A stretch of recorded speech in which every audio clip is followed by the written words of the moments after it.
ਦਾਦਾ ਆਪਣੇ ਪੋਤੇ ਨੂੰ ਪੁੱਤ ਅੱਲਾ ਮੀਆਂ ਨੂੰ ਤੇ ਡਾਕਟਰ ਨੂੰ ਕਦੀ ਨਾਰਾਜ਼ ਨਹੀਂ ਕਰੀਦਾ। ਪੋਤੇ ਨੇ ਹੈਰਾਨ ਹੋ ਕੇ ਪੁੱਛਿਆ ਦਾਦਾ ਜੀ ਕਿਉਂ? ਦਾਦਾ ਜੀ ਉਹ ਇਸ ਲਈ ਕਿ ਜਦੋਂ ਅੱਲਾ ਮੀਆਂ ਨਾਰਾਜ਼ ਹੁੰਦੇ ਨੇ ਤੇ ਉਹ ਡਾਕਟਰ ਕੋਲ ਘੱਲ ਦਿੰਦੇ ਨੇ, ਤੇ ਜਦੋਂ ਡਾਕਟਰ ਨਾਰਾਜ਼ ਹੁੰਦਾ ਤੇ ਉਹ ਅੱਲਾ ਮੀਆਂ ਕੋਲ ਘੱਲ ਦਿੰਦਾ ਹੈ।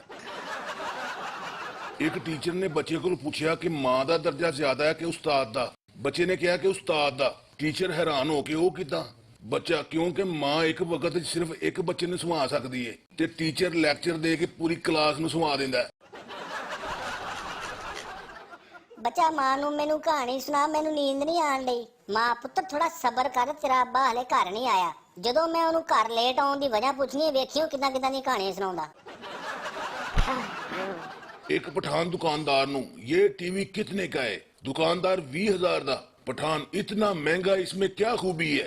दुकानदार जनाब जो लाइट जाती है ये ऑटोमैटिक बंद हो जाता है। पठान बड़ा खुश होया, वेरी गुड, इसको पैक कर दो। ਇੰਡੀਆ ਦੇ ਵਿੱਚ ਇੱਕ ਟੀਚਰ ਨੇ ਸਕੂਲ ਦੇ ਬੱਚੇ ਕੋਲੋਂ ਪੁੱਛਿਆ, ਉਹ ਕਿਹੜਾ ਐਸਾ ਖਿਡਾਰੀ ਹੈ ਜਿਹੜਾ ਦਿਨੇ ਇੰਡੀਆ ਵੱਲੋਂ ਖੇਡਦਾ ਤੇ ਰਾਤ ਨੂੰ ਪਾਕਿਸਤਾਨ ਵੱਲੋਂ ਖੇਡਦਾ? ਇੱਕ ਬੱਚਾ ਫਟਾਫਟ ਬੋਲਿਆ, ਸਰ ਜੀ ਸਾਨੀਆ ਮਿਰਜ਼ਾ।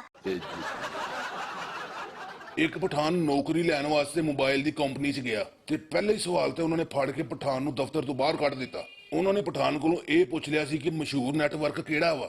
बस पठान दे मुंह निकल गया सी कि कार्टून नेटवर्क। खामद अपनी बीवी नु चढ़ांदियां होया नाल वाले हमसाए दी बीवी रोज मेरे ख्वाब विच आंदी है। बीवी ने पूछया वो कल्ली आंदी है? खामद ने कहा आहो कल्ली आंदी है। तेनू किदां पता लगा? बीवी क्योंकि ओदा बंदा रोज मेरे ख्वाब च आउंदा है। बीवी अपने शोहर नु, मेरी शादी ते पढ़ाई दी वजह तो लेट हुई, तुहाडी क्यों लेट हुई? शोहर, दरअसल मैं सदका बहुत दिंदा सी। बीवी, सदके दा इस गल नाल की तल्लक आ? शोहर, पागले सदका बलावां नु टालदा है ते जिस दिन मैं सदका नहीं दिता उदों मेरी तेरे नाल शादी हो गई। दोज़ख च एक बंदे ने शैतान नु कहा कि यार मैं तेरे मोबाइल तो अपनी बीवी नु फोन कर ला। शैतान ने ओदी गल करा दी थी ते बाद च बंदे ने पूछा कि किन्ने पैसे? शैतान, ओए पैसे रहन दे, दोज़ख तू दोज़ख कॉल फ्री आ। एक सरदार नु अपनी बीवी दे अफेयर दा पता चल गया। उन्हें फैसला किया कि मैं बीवी नु ते अपने आप नु गोली मार देंगा। ये सोच के उन्हें अलमारी दे विचों पिस्तौल कड्ढी ते बुढ़ी नु सामने बिठा के गन लोड करके अपनी कनपट्टी ते रख लई। अगों बीवी जोर जोर के हसन लग पई। सरदार ने कहा, एडी खुश ना हो, अगला नंबर तेरा ही आ।